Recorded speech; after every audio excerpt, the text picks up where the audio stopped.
Hey, this is Diabetic Game Guy with my income report for February 2024. If you're new here, I'm a retired product manager from Amazon who's now a hobbyist content creator. My main goal is to keep mentally active and enjoy my retirement rather than grind out the most income. For me, profit's mainly a way of keeping score and allows me to splurge on little extra things for vacation or holidays. February was a great month for us. Our profit was up 64%. I have 2 YouTube channels and 3 websites. Our total affiliate earnings were $190 this year, compared with $129 last year, a 47% increase.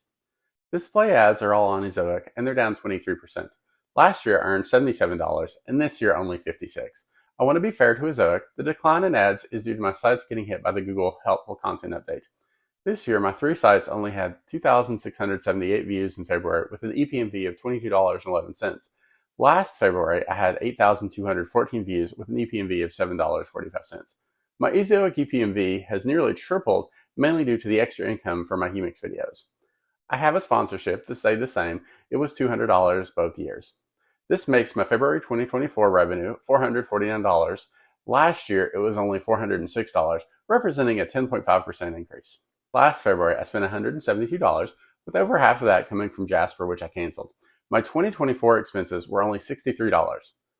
This led to a 2024 profit of $386 with an 86% profit margin.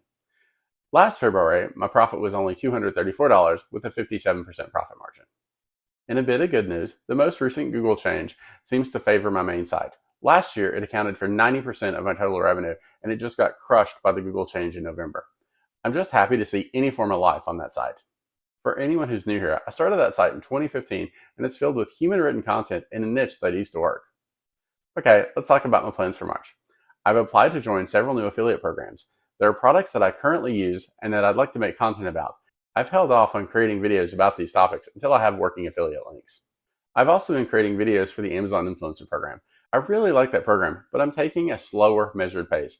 Right now, there are so many products that have video slots available, but I believe over time the landscape will get more and more competitive. I don't want to be one of those publishers who have 1,000+ low-quality videos that are only a few seconds long. Even if that approach earns more in the short term, I believe in the long term, Amazon will prioritize videos and accounts based on helpful votes and watch duration. It's been more than a decade since I was a senior product manager at Amazon, but I would certainly have that feature on the product roadmap if I were still there to combat the spam. I could also see Amazon limiting the visibility of videos and accounts that have low metrics or deemed unhelpful. This is just my theory, and it's okay if you disagree with me. I know there are many people in the program who are earning full-time incomes that really do believe in the mass video approach. So that's it for this month. Thanks for watching. See you next time.